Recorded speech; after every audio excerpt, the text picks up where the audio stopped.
Our learning target this week is figure out the meaning of unfamiliar words. It will help you better understand the text you read and discuss in school. So it says, when you read, you probably come across words you do not know.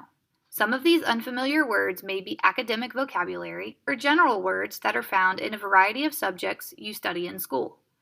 Other words may be found only in a particular subject area, such as science, social studies, or economics.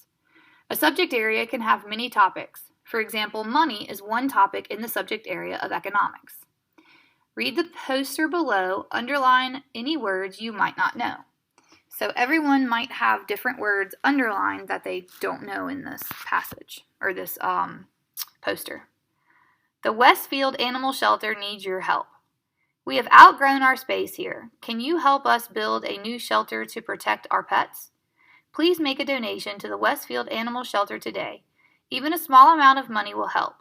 Once we raise $10,000, we'll be able to begin construction. We at the shelter will be grateful for your generosity in giving. The animals will thank you for your kindness. Remember that each act of benevolence counts. Benevolence.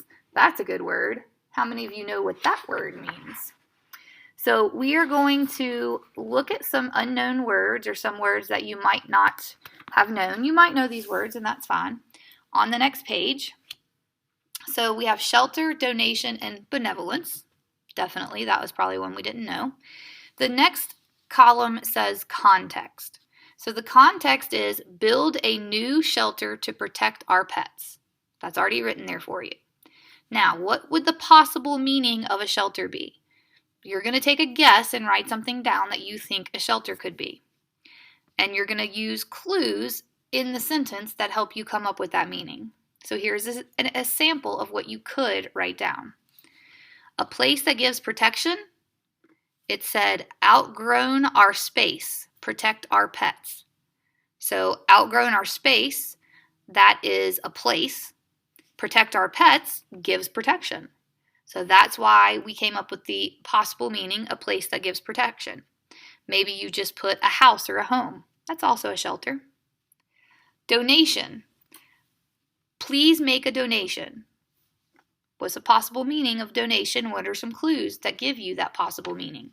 The clues don't necessarily come from the sentence that the word was found in. They could come from sentences before or after where the word was found. Oftentimes they are before or after the sentence where the word was found. So the possible meaning of donation is something you give to help. Money maybe. The clue is even a small amount of money will help. So it's something you're giving to help. It could be money. A donation could be money, but it also could be clothes or food or any of those things. And then benevolence. I bet you probably knew what shelter and donation were, but probably not benevolence. Each act of benevolence counts. What could that mean? Generosity, maybe kindness. Generosity in giving. Thank you for your kindness. So it could mean generosity or kindness. That's what benevolence means. And that came from the clues around the word benevolence. If we go back to our poster, the word benevolence is here. Remember that each act of benevolence counts. But if we look at the sentences before that, it says the animals will thank you for your kindness. And the sentence before that says we at the animal shelter will be grateful for your generosity in giving. So generosity and kindness gave us clues to what the word benevolence means. On the following page, we're going to read Here, Piggy, Piggy. And we are going to underline unfamiliar words or phrases and the context clues that help you figure out what they mean. So honestly, they already give you on the following page the unfamiliar words and phrases. We're underlining the clues that help us figure out what those words or phrases mean.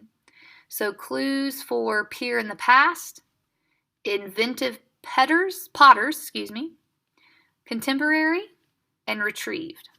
So as we read Here, Piggy, Piggy, we're going to underline clues that help us with those unfamiliar words or phrases.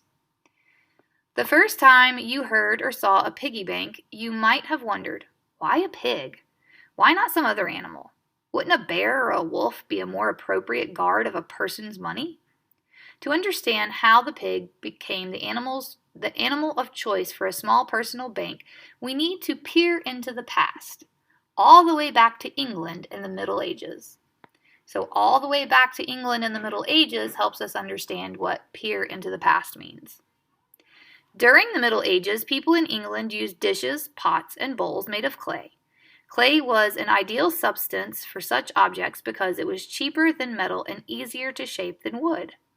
One type of orange-colored clay was particularly inexpensive and easy to mold into shapes. The name of this clay was pig. So pig was used to make common household objects.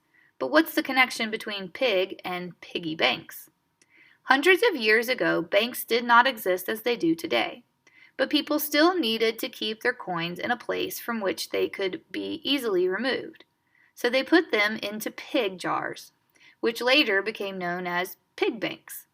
In the 1800s, some inventive potters began making pig banks in the form of a pig with a slot in the back.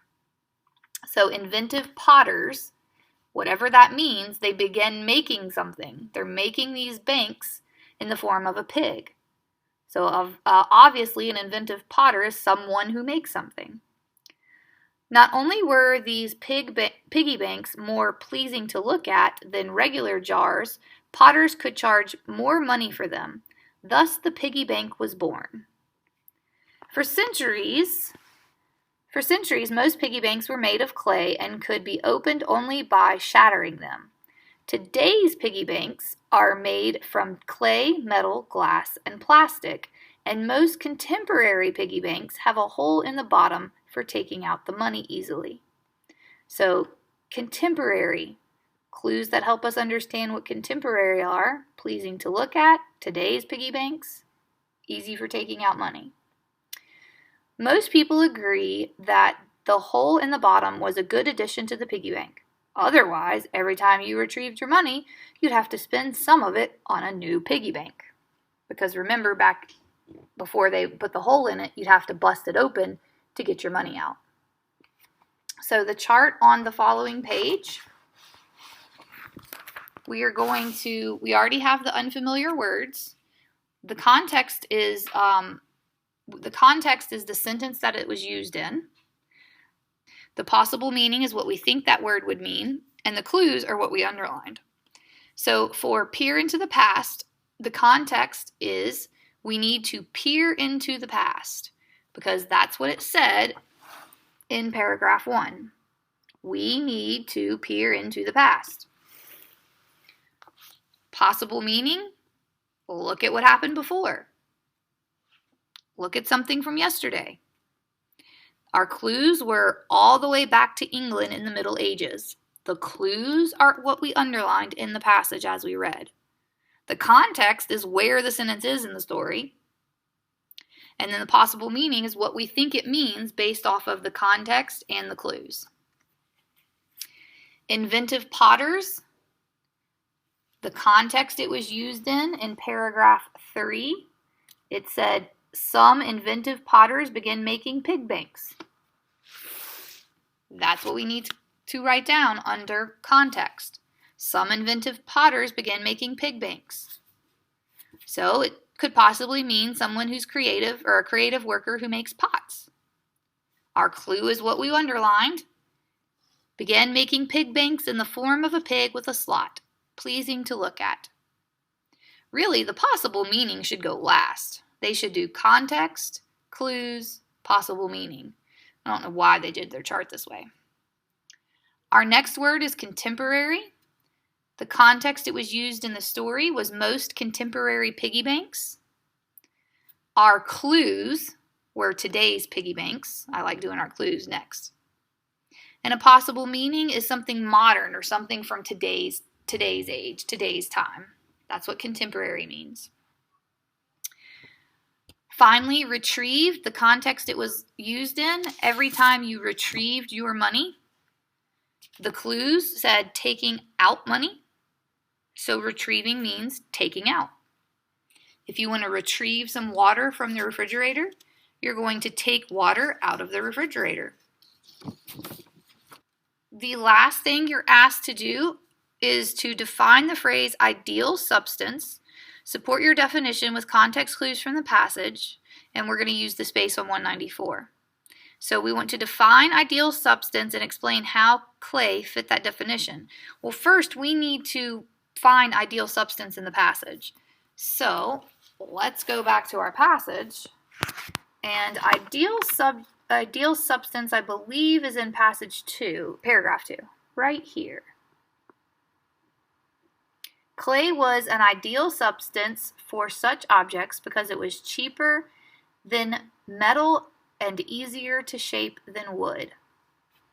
Ideal substance. So what do we think that is? What clues are we going to use in order to determine that? We're going to write a paragraph about it on page 194. Here is a sample of a paragraph that you could use if you can't think of your own. An ideal substance is a material that is perfect for a particular purpose. For example, in the Middle Ages, clay was an ideal substance for making dishes, pots, and bowls because it was cheaper than metal and easier to shape than wood. So we're telling what it means. It's perfect for a purpose, and we're giving the example that it was how it was used in the story. Clay was an ideal substance for making dishes, pots, and bowls. And we give our clues for how we know it's perfect for a particular substance, because it says it's cheaper than metal and easier to shape than wood. In other words, clay was an ideal substance because it was the best material available for a specific purpose. If you have any questions on finding unfamiliar words, you can email me. Make sure that you glue down Unit 13 word study into your word study notebook. This is your word studies 13 for the week. Make sure you have 4 activities done by Thursday when you come in here. You need 4 activities done by Thursday.